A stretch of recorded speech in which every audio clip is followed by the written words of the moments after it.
lá 8º ano, chegamos ao fim do mês, graças a Deus, e por isso vamos agradecer por tudo que nós vivemos, vivenciamos, aprendemos ou não, com tudo que está à nossa volta, não é?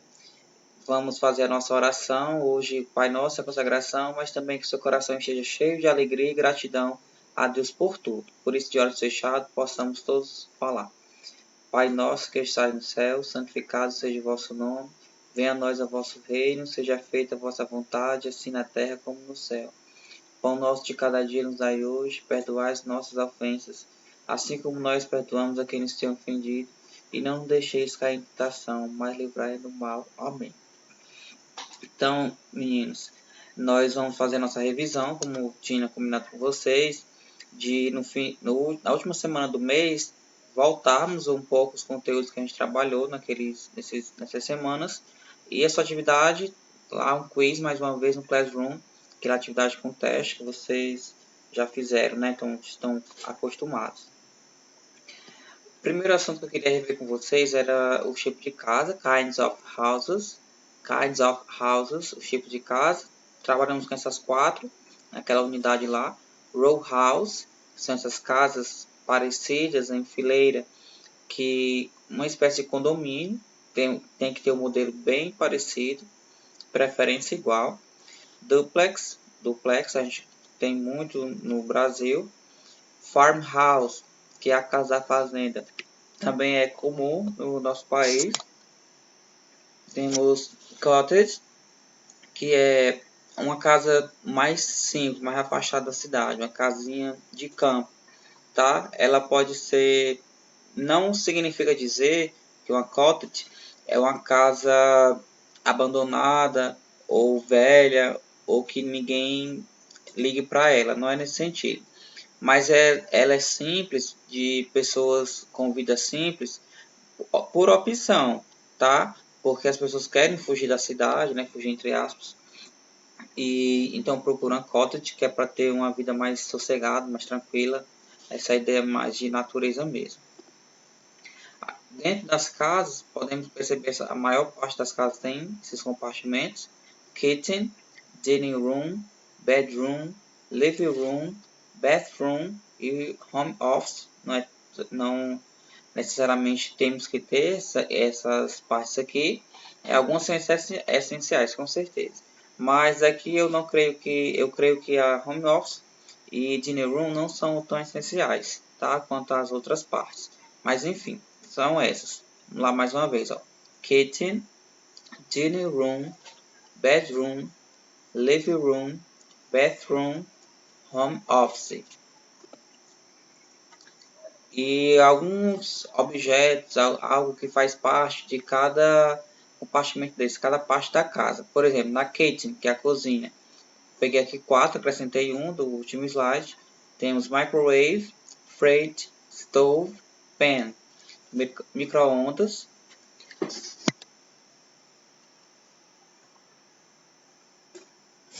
A geladeira, stove é o fogão, pan, a panela. Na dining room, na parte da dining room, temos plate, table, chair, glass, prato, mesa, cadeira e copo. Bedroom, que é o quarto, temos bed, wardrobe, mirror, lamp, a cama, guarda-roupa, o espelho e abajur. Aqui no home office temos computer, desk, table lamp, computador, a escrivania, a mesa. E essa table lamp é a mesma lâmpada daqui, que no caso é abajur, tá? Que aqui foi um ênfase na mesa, que é para dizer que está em cima da mesa, que é um abajur de mesa. Porque tem alguns que vêm do chão, né? Mas isso aqui é de mesa mesmo. Living room, na sala de estar, temos sofa, TV, armchair, picture, sofá, TV, essa poltrona e uma fotografia, um quadro. Bedroom, no quarto, no banheiro, bathroom, nós temos sink, pia, toilet, o vaso, towel, a toalha, shower, o chuveiro. Então são essas palavrinhas que vocês que eu aconselho que vocês levem no vocabulário de vocês, são muito mais, obviamente, né? Não existe apenas isso, não se resume a isso. Mas isso aqui já ajuda, tá bom? Agora, o nosso assunto, passado simples, você obviamente vai usar para quando precisar falar de eventos passados, isso é óbvio, né? Passado, mas é um momento definido no passado, porque vai haver outro passado que é um momento indefinido, já é outra história. Mas resumindo, o passado simples a gente usa para ações que foram concluídas. O que nós estamos trabalhando é o passado simples dos verbos regulares, ok?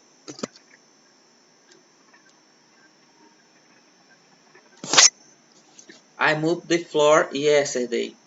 Eu, como tem aqui na imagem, vocês também viram no livro de vocês, né? Eu esfreguei o chão ontem.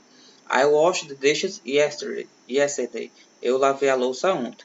Ele frisou aqui yesterday para você saber que é um tempo definido, certo? Ontem a gente já sabe. Não poderia ser apenas eu esfreguei o chão, porque isso já seria outro contexto, já envolveria o presente perfeito, porque não falou em tempo definido, tá? Enfim, essa parte aqui é importante, mas se você souber as regrinhas direitinho, também já está valendo. E algumas palavras que a gente usa para complementar esse assunto, que já é uma dica, uma pista para saber usar, saber qual tempo verbal estamos falando. Last night, é a última noite. Last month, último mês. Last week, na última semana, semana passada. Yesterday, ontem. 2 weeks ago, 2 semanas atrás. E entre outras palavras, né? Na forma positiva,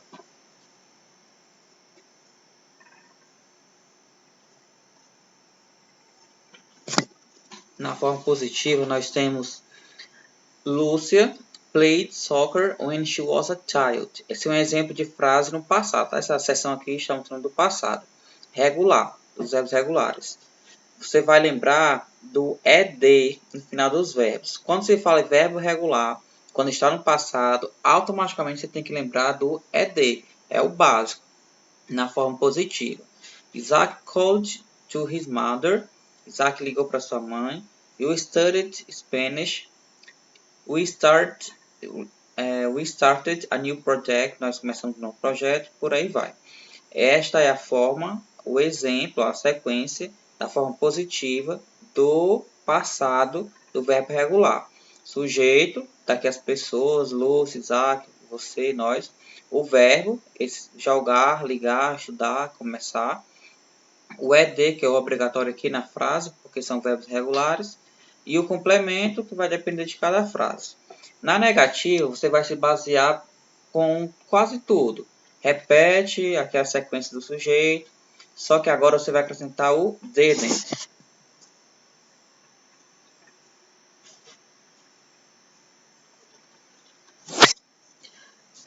Que significa não. O didn't play, não joguei.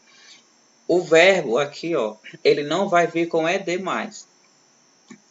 Played não é played, called não é called, study não é studied, tá? Mas a tradução nessa frase também vai estar no passado, porque o didn't tem essa função de deixar essa frase no passado, apesar de não ter ed, certo? Didn't significa não, diz que a frase é negativa, mas que esse não automaticamente está transformando a frase no passado, tá? Então a tradução não é assim, ó. Lúcia não joga futebol quando ela era criança, nem faz sentido, né? O certo é Lúcia não jogou o play no passado por conta do didn't. E assim como qualquer outro verbo, não só o play, mas todos esses verbos, os que não estão aqui, se aparecer o didn't na frase, está dizendo que aquela frase é negativa e está no passado.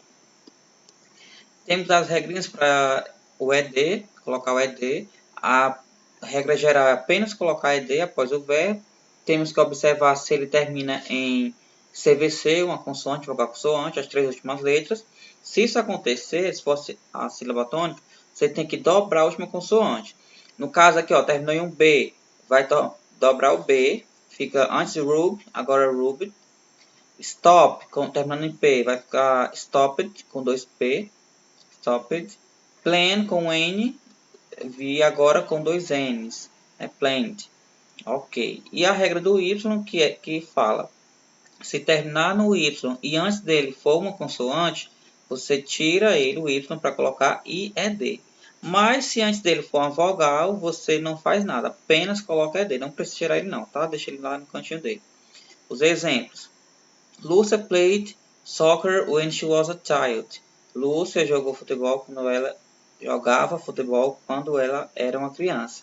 Isaac called to his mother. Isaac ligou para sua mãe. A primeira regra que é geral, a segunda também, a terceira que foi a do Y, porque antes do Y foi um D, que no caso é uma consoante, e a outra também foi regra geral. Agora a forma interrogativa. Você lembre-se que na positiva e na na negativa, a primeira palavra que apareceram os sujeitos, não era? Lúcia, Isaac, you, we. Agora, na interrogativa, quem vem primeiro é o did. O did tem a função de dizer que aquela frase está na forma interrogativa, é uma pergunta, e transformá-la para a forma também do passado. Tá? Assim como didn't transforma a frase para o passado, o did tem essa mesma função. Então fica: Did Lucy play soccer when she was a child? A Lúcia jogava futebol quando ela era uma criança. Did Isaac call to his mother yesterday? Isaac ligou para sua mãe ontem. E outra observação é que o ED não aparece. Lembrando que vamos usar o ED nos verbos só na forma positiva, ok? Está aqui a sequência, did, mais sujeito, mais verbo, mais complemento.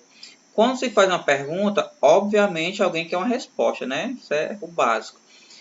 Para o inglês, quando faz nessa estrutura aqui de pergunta com o did, nesse assunto, presente simples, passado simples, dos verbos regulares, nós vamos responder de duas maneiras. Se for uma resposta positiva, se for sim, você começa com yes, coloca o sujeito daquela frase, repete o pronome e coloca did. Se for na negativa, você vai dizer no, repete o pronome da frase e o didn't. Os exemplos estão aqui, ó. Did Lucia play soccer when she was a child? Lúcia jogava futebol quando ela era uma criança? Se sim, se Lúcia jogava, o que é que eu digo? Yes, she did. E fica sim, ela jogou. Apesar de não ter o verbo jogar aqui, mas o sentido é esse, tá? A tradução seria essa, porque faz parte desse contexto. E se ela não jogava, eu diria no, she didn't. Não, ela não jogava, né? Não jogou bola, não jogou futebol. Assim também os outros, né? O Isaac, eu vou fazer só mais essa. Did Isaac call to his mother yesterday? Isaac ligou para sua mãe ontem? Se ele ligou, yes, he did. Já mudou. Tínhamos she, por quê? Por conta da Lúcia, que é ela. E agora temos he por conta do Isaac. Yes, he did ou no, he didn't. Os exemplos de verbos regulares. Temos aqui o presente infinitivo, ok? Com to, todos começam com to. Temos a sua tradução, que significa essa primeira parte aqui, em português. E temos o que nos interessa, que é o passado simples, simple past. Exemplos aqui são vários, né? Você vai lembrando das regrinhas. Qual se encaixa apenas na regra do ED? Qual se encaixa na regra do CVC? Qual se encaixa na regra do Y? Qual se encaixa na regra do E, que é apenas para acrescentar o D, tá? Você pode fazer isso. Vou repetir alguns, vocês vão falando, tá? To ask, to believe, to call, to close, to dance, to die, to enter, to exist, to finish, to happen, to help, to imagine, to jump, to kill, to kiss, to live, to need, to open, to play. Uma observação, gente, lembrei aqui do open, ó, esse verbo tem que ter cuidado com ele. Temos aqui, nas três últimas letras, um CVC. Exemplo, N, consoante, E, vogal, P, consoante. Forma um CVC nas três últimas letras. Só que eu não aplico a regra aqui de dobrar o N, no caso, porque a última sílaba não é atônica, ou seja, não é mais forte. Daquela regra lá diz que forma um CVC se a última sílaba for atônica. No caso, mais forte que a tônica é o O. Esse verbo é assim, ó, open. Não é open. Se fosse open a pronúncia, aí sim. Esse é só um detalhe de pronúncia, tá? Não se preocupe com isso, não. Se você entendeu, ok. Se você não entendeu, que você possa pesquisar ou então me perguntar no privado, ou pode ser no Meet, né, sobre esse verbo open, que eu explico melhor, tá? Porque se eu for começar a checar aqui, vai perder o foco e talvez nem consiga acompanhar o raciocínio da revisão, né? E a última parte que vimos na aula anterior, na aula passada, trabalhamos com os sons do ED, lembra os 3 sons? Só que eu sempre começo com essa parte aqui, que é para você saber quando o som tem vibração ou não, fazendo o exercício, né, pegando os dois dedos, seus dedos, e colocando sobre as cordas vocais, para saber se há uma vibração ou não. Reforço ainda que não esperem um terremoto, não esperem algo estrondoso para perceber se está vibrando ou não. É algo sutil, mas você tem que ter um olhar bem sensível, né? No caso, um toque bem sensível. Aí quando não vibra, por exemplo, fat, calm, pitch, sip, tone, thin, thick, pressure, não vibra nada. Esses aqui já devem vibrar vibrar um pouco. Ó. Vat, gun, pitch, zip, done, gin, thus, pleasure, tá? E o que é que tem a ver isso? De que eu comecei, né? Porque o ED, o som do ED, na verdade são 3. Nesses verbinhos aqui que Deus nos deu, ou alguém, né, fez essas listas enormes, porque não é apenas essa, quem dera que você fosse.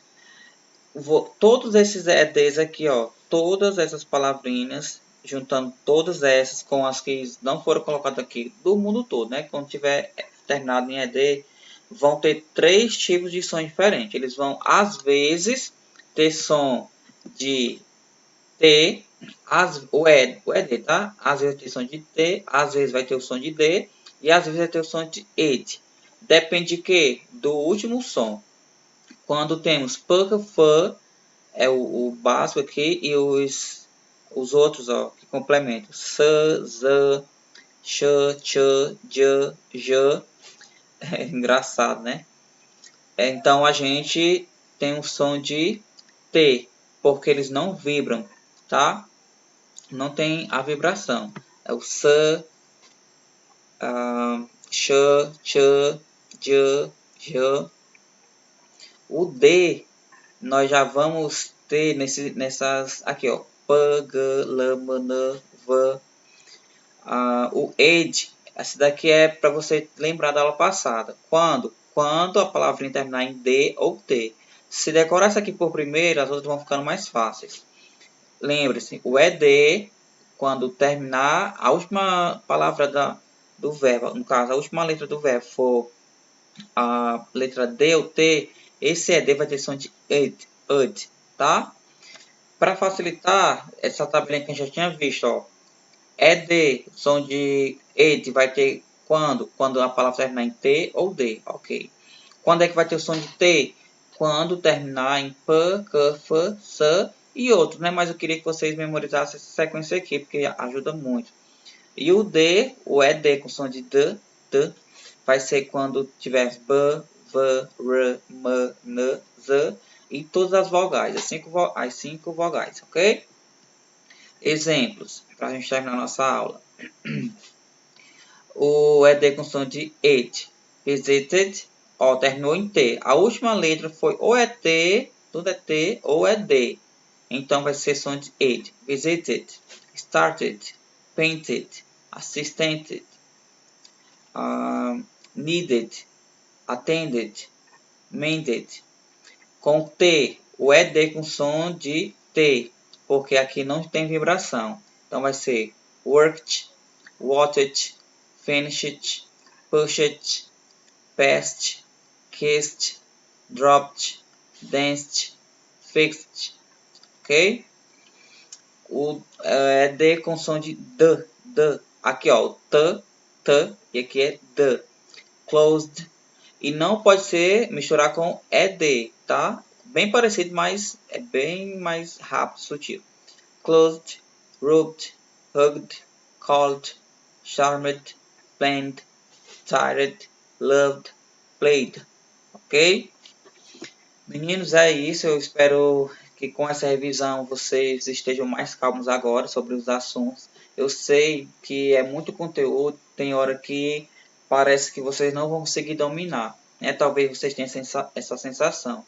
Às vezes é muita matéria, muita disciplina, muito conteúdo, muita tarefa, e você tem que ter uma organização, mantendo a calma, sempre mantendo a calma, isso é essencial, certo? E falo mais uma vez, assistam essas videoaulas, assistam. Se precisar, a gente complementa, ou no grupo do WhatsApp, ou nos encontros no Meet. Quero que vocês anotem as suas dúvidas, porque o Meet justamente foi criado para isso, para tirar as dúvidas, para um complemento de um assunto. Às vezes não dá para gravar tudo, né? Colocar tudo naquela aula, senão fica muito extenso. Aí a gente complementa lá no Meet e assim vai dando certo, tá bom? Deus abençoe a família de vocês, semana. Até a próxima aula.